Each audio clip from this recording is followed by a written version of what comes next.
Three things to consider when opening a temporary store in SoHo, New York.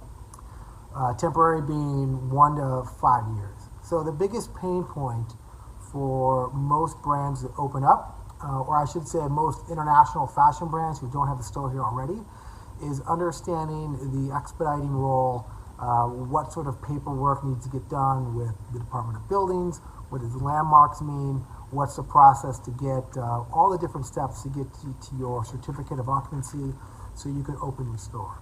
I have worked with several international brands in the last 2 years where this process was somewhat overlooked or certainly not appreciated, and the stores were delayed in their opening. And certainly that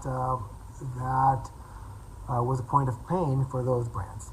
The second thing that usually comes up is, what is the option rent going to be at? Is it going to be a rent that's agreed upon today, or is it going to be a fair market valuation where the rent gets reset wherever the rent is going to be at that time? The third thing, and the last thing that really sort of determines how long a brand is going to stay or test out the market, is how much capital needs to be invested in the store for it to work. And not only for it to work, but for it to be an environment where you can have serious customer interactions with your brand, and an environment where you actually really want to sell your stuff, right? So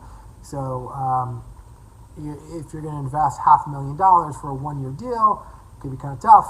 $500,000 for a 3-year deal, or even $250,000 for a 3-year deal, makes a lot more sense, depending on the brand. So those are the top 3 things you should consider when opening up a temporary store in SoHo, New York.